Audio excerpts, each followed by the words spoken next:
Good morning, folks. My goodness, it's been a hot minute since we've had a chin wag. It's taken somewhere out for a walk, so I thought I'd come and update you on all of the goings on with the bus lately. So let's get into it. So I guess we'll start with the obvious, the roof.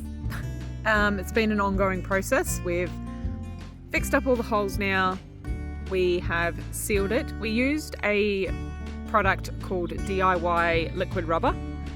It was a 3-step process, and it's amazing how much of a difference this product can do to the roof from the heat coming through your roof. We did a test the other day, and I'll put in the results in the photos at the end. One part of the roof hadn't been fixed up yet, and we took the temperature from that, and it was 57 degrees, and then we took the temperature from a part of the roof that had been, and it was like 27 or something. So crazy difference. You notice it inside the bus as well, which is amazing. So the roof has been completely sealed now. The solar panels are back on, which is fantastic.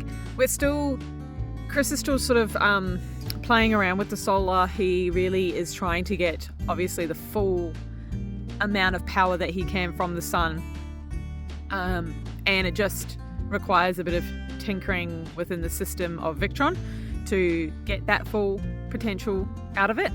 So he's working on that. We also put up the cab lights as well, so you may have seen some photos. They are very bright, so that's fantastic. They're up now. So the roof is now complete, and we don't have to now worry about any of that side of it, and hopefully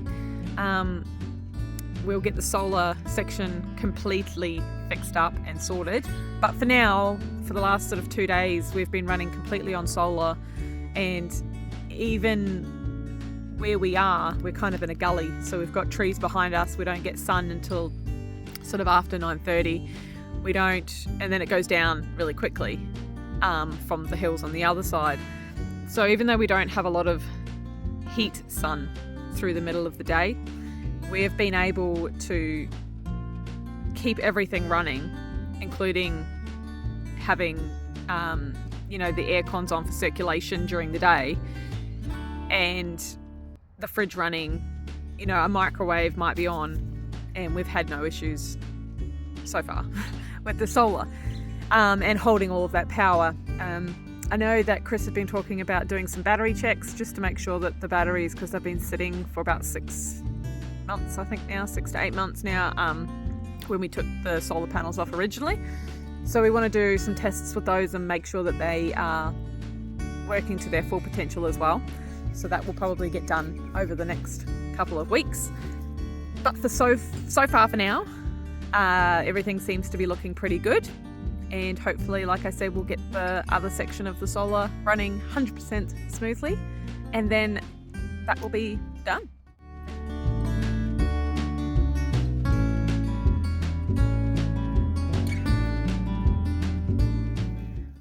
And we also have been installing some fly screens on the bus as well. What a pain in the ass job that is for Chris. So the mesh that we've used is the aluminium mesh rather than just your flexible, I don't know, whatever the other fly screen stuff is.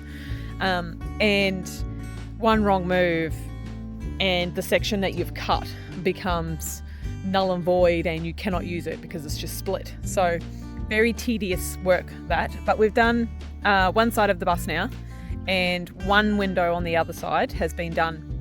The inside of the bus, so we're pretty much done really. On the inside we do have some trim work that we want to do, but that's kind of just finicky stuff that is more for the the aesthetics of the bus as opposed to functional side of it.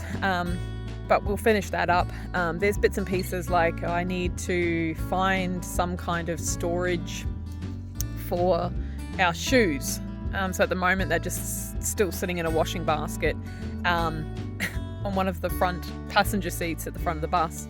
So I still need to work out what I'm going to do there. I was thinking possibly getting one of those overhang door shoe storage pocket things and then just sort of cutting it down to go around the steps. I don't know. I'll show you about it later. But that's sort of something, it's sort of fiddly, nitty-gritty things like that we still need to do. But genuinely, everything inside the bus to make it functional and work as a home has pretty much been done now. We're sort of getting now to the nitty-gritty end where we're going to be able to get it certified in all of the areas that it needs to be certified so that we can get it registered.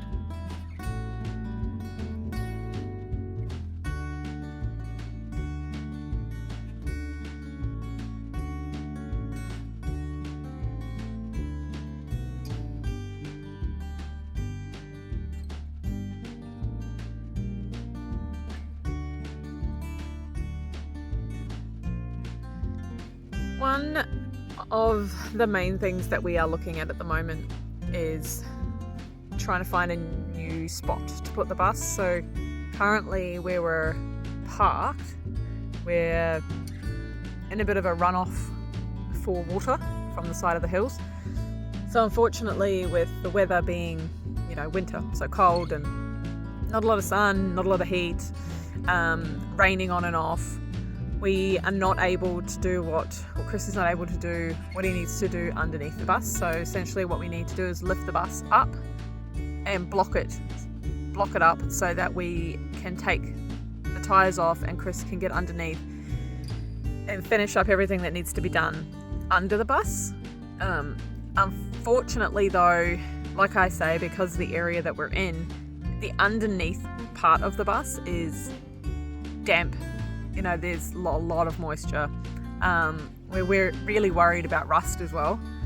So we're trying to find somewhere that we can park the bus on concrete, preferably in a large shed, which would be ideal. But that's proving to be rather difficult, unfortunately. So we're just trying to weigh up all our options, work out what's best, what we can do, because it's really, other than getting the front windscreens replaced and then just sort of tidying up the dash, they are kind of the main things right now stopping us from getting a roadworthy.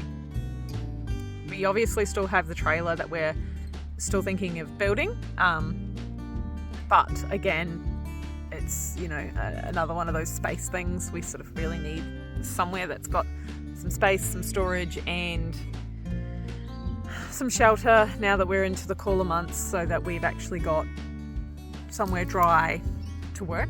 We are based on Gold Coast inland area, and we're trying to find, we're kind of getting to the point now where I'm having to look further inland for somewhere to go, but then obviously there's the whole catch-22, because then Chris is going to have to travel 2 hours to and from work, toying with some different ideas what we can do.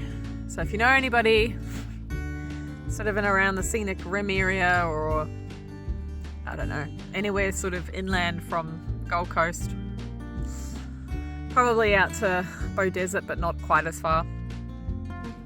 Maybe there's an older couple that have a large shed that they don't use, we will rent it from you. A lot of sort of small little bits and pieces that we've just been tidying up, fixing up, making sure it's all ready to go. We are going to paint the outside of the bus again as well, just because of where it's been sitting for so long. It really needs another coat. It's been sitting here for a year, so it's due for a bit of a freshen up. So we'll do that as well before we leave, and clean up all the windows and everything, of course. But that's it, folks. Again, keep following us on Instagram and on Facebook, because we will be doing all of our updates from the weekends and things on there.